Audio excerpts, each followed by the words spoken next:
Behold, these are the wicked, always at ease, they increase in riches. All in vain that I kept my heart clean and washed my hands in innocence. For all the day long I have been stricken and rebuked every morning. Good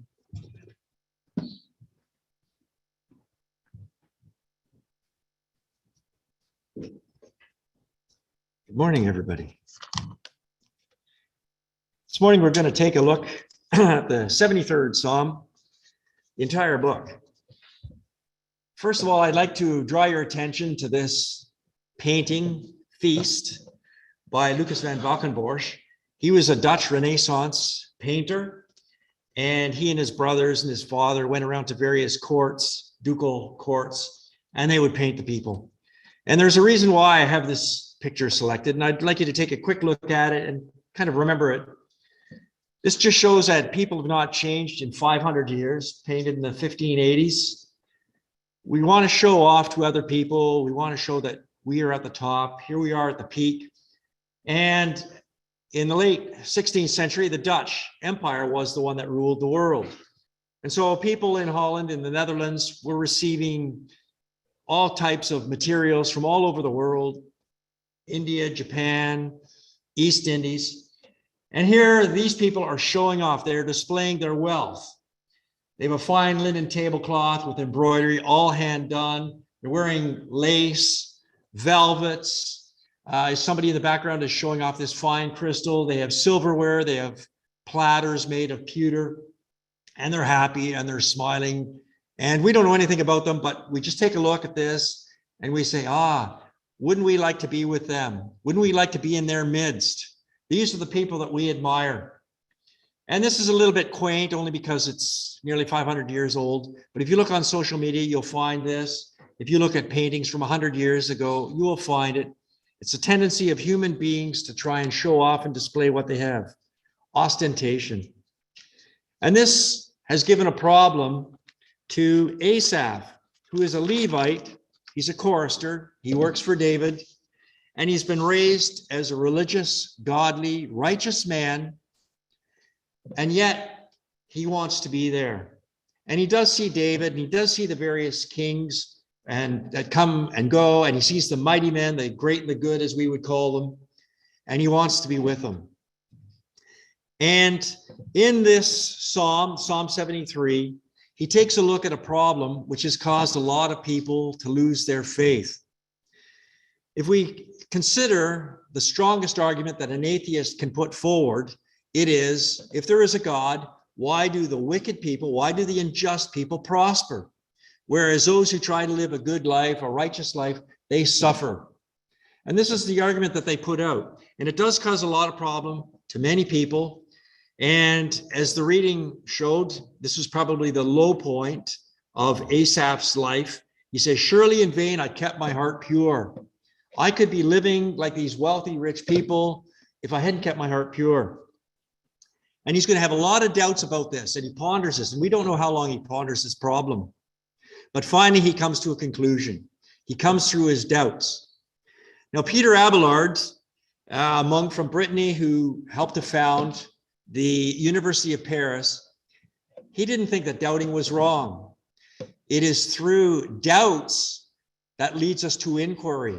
So we want to resolve our doubt, and so we inquire, we study, and through inquiry, we come to truth. And this is the case of Asaph. He's got his doubts, but he's going to try and work through them. And his conclusion is verse 1 of Psalm 73. Surely God is good to Israel. Or in some translations, God is good to the upright, to those who are pure in heart. So Asaph states his conclusion right at the beginning of his lesson. And I'm going to do the very same thing. I'm going to tell you what I am going to tell you.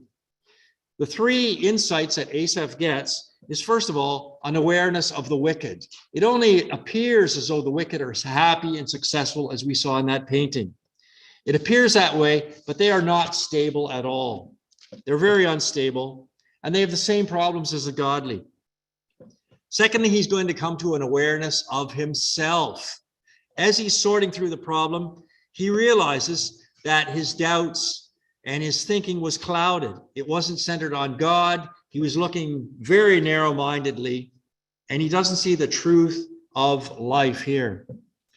And his third awareness is the awareness of God's goodness, that God actually does bless the righteous, even though it appears that the righteous are suffering and the wicked are prospering. So, surely God is good, he says. What was his problem? Verse 2 and 3. But as for me, my feet had almost slipped. I had nearly lost my foothold, for I envied the arrogant when I saw the prosperity of the wicked. And so we've entitled the sermon this morning, The Mystery of Prosperous Wickedness. There's no mistake about it. It seems that if you see somebody who's prosperous, the chances of them being hardworking and honest are slim. There are people like that who are prosperous, but many, many people who are prosperous have got that way through injustice, through trickery, through deceit. And that is what he was looking at, and he envied those people. And so he says, I almost slipped. So why does he think that being wicked, gaining prosperity is the way to go? Well, first of all, he takes a look at the outward appearance of these prosperous people. And we just saw that picture. Who would want to be with them? They look happy, they look healthy, they have a lot of food, a lot of choice, great clothing. Verse 4, he says, these people have no struggles. Their bodies are healthy and strong. They are free from the burdens common to man. They are not plagued by human ills. So outwardly, these people look great. And I'd like to speak very briefly to the young people here. If you're in middle school, if you're in high school, you might look at the popular kids, the cool kids, the in crowd or whatever, and you think they have no problems. If I were only like them, how wonderful life would be. Wrong. They are just as insecure. They have just as many problems as you have. And for us, we might look at our neighbor with a new car, or they're going on vacations, or you look at your coworkers and things seem to be going well for them. Do they really have no struggles? Do they really have no problems? The boss, the heads of companies? No, they have just as many problems. They might be different from what we have, but they have problems. And yet, oftentimes when we take a look at a picture like this, we look at something on the news, TV, media, social media, we think, oh no, those people, they're prosperous. Everything is good for them. They have no problems. It's not the case. Therefore, he comes to the conclusion. Now he's going to look at the inward person. Pride becomes their necklace. Now, a necklace at one time was a symbol of power. Princes, kings, counts, dukes, they would wear necklaces. They clothe themselves with violence. That picture we just saw, those people wearing velvet, wearing lace, people today wearing fashionable clothes. Do you stop to think that maybe the clothing they have on is a result of violence? They've cheated people. Their hearts, instead of being open, good-hearted, their hearts are callous, and from their callous heart comes iniquity. The evil conceits of their mind know no limits. So if we could see the heart, if we could see the inward person, their hearts and their minds, they're not very nice. They're not very pleasant. They can smile in the pictures. They look great. But what are they really like? They scoff and they speak with malice. In their arrogance, they threaten oppression. The old idea of the iron fist in a velvet glove. It's there, and they threaten other people somehow. And that's how they get their way. It goes further in verse 9 and 10. Their mouths lay claim to heaven, and their tongues take possession of the earth. They can do anything. You listen to these people, we can do this, and I can do that, and I have done this, and I will do that. And people are impressed by that. Therefore, their people turn to them and drink up waters in abundance. And we see it, and we're guilty of this too. We lap up this idea, like water, of this material philosophy that we have. That's what we want. Everything is material. We're going to gain, we're going to acquire, we're going to be like those people. They say, how can God know? Does the Most High have knowledge? So does God really know what's going on here? If he does, why is he allowing these wicked to prosper? Why doesn't he look at these poor people over here that are good and help them out? Does the Most High have knowledge? Of course, the answer to that is yes. God has all knowledge. He knows what's going on. He's not ignorant. But we've been programmed from the time we were small. We want instant justice. When you misbehave, your parent punishes you right away. And when your brother or sister misbehave, they get punished, and we're glad. We're glad that mom and dad saw them steal our toy or do whatever. And when you go to school, same thing. We want the teacher to instantly punish that misbehaving student, the bully or whoever. But what happens when we get out away from these tight, restricted environments? People get away with things. They will do as much as they can until they get caught. And so it's unjust, and we know it's unjust. And then people say, well, where's God? Why isn't he like the parent or like the teacher stepping in? This is what the wicked are like. This is our reading. Always carefree. Happy people, no cares. They increase in wealth. And as for me, the Levite, Asaph, I've kept my heart pure in vain. I wash my hands in innocence. They're getting ahead and nothing good has happened to me. In fact, verse 14, all day long I am plagued.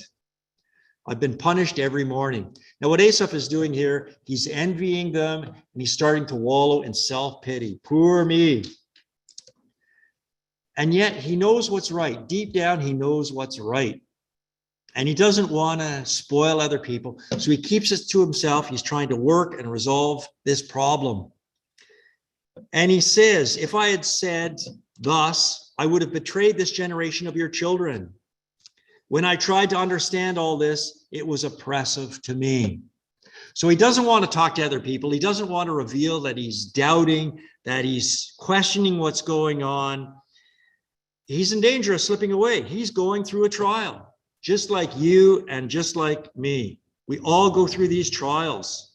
He's suffering and he doesn't understand and he wants the answer.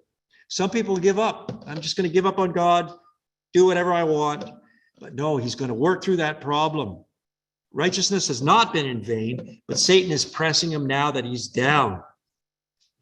And yet we see the turning point come in 15 and 17. Deep within himself, Asaph knows that his thinking is wrong somehow. He doesn't know how it's wrong, but he knows it's wrong. It's going against how he's been raised. And he keeps that turmoil to himself. And then he says, verse 17, I entered the sanctuary of God. Then I understood their final destiny. So Asaph gets that new outlook on life when he comes to the sanctuary. And sometimes that's what we require. We come to church and we don't know what has influenced Asaph. Is it a song? Is it a reading? Is it a conversation that he overhears? Is it a lesson? But he realizes that life has baffled him because he wasn't looking at it in the light of finality. He was just narrow-minded looking, hey, how come he has that and I don't have that? And this new outlook comes to him. And in this outlook, he realizes that God's perspective is far more important than our own perspective. We're in a little valley. We don't have the whole view of things. God's up on that peak and he's looking out and he knows everything. And he knows how the pieces of that puzzle fit together. We have only a few pieces of those puzzle. And this is what he realizes. And maybe at this time when he's working through it, he sees some of these people show up, Joab or Adonijah or Absalom, these evil men that we read about. Surely you, God, place them on a slippery ground. You cast them down to ruin. How suddenly are they destroyed, completely swept away by terrors. Those happy people we saw a few minutes ago, we don't know what their end result was. Asaph figures, oh, they're happy and they're sleek and they're healthy and they die peacefully in bed. And we don't know. Sometimes things come along and boom, they are swept away. Absalom again, Adonijah. His brother cut his head off right away. As a dream, when one awakes, So when you arise, O Lord, you will despise them as fantasies. We all know about dreams. We've had dreams that seem very real. And then all of a sudden you wake up and you're in your room and you realize, no, that was just a dream. Well, these wicked, these prosperous people who've been defying God, doing everything they want, oppressing people, they're going to be swept away. They're mere fantasies. And then they're gone. And then he comes to his awareness about himself. When my heart was grieved, when my soul was embittered, I was actually a senseless, ignorant person. I was a brute beast before you. Asa realizes that the whole reason he went astray was because he lost that perspective that life isn't just from birth to death, it goes on into eternity. The reality is that life is spiritual. It's not just natural. But when he was just looking at the natural, the here and now, what clothes those people are wearing as they come and go, how much money they've accumulated, silver and gold. If you just look at the narrow time, it's gone. He's got to look at the whole span of time. And when I mentioned to the young people, when you're in middle school and you're in high school, that's a very short period of time for you. You're there, 4 years in high school, 2 or 3 years in middle school. And for we adults, we look at that and we can't hardly remember. It's gone. Well, the same thing. Look at the perspective, our own lives here on earth. This is the shortest amount of time, the trials that we have, that what we're going through. This is the shortest amount when you look at the span of eternity. And he realizes that, I was envious of them. For what reason? God will take care of them. He'll get rid of them.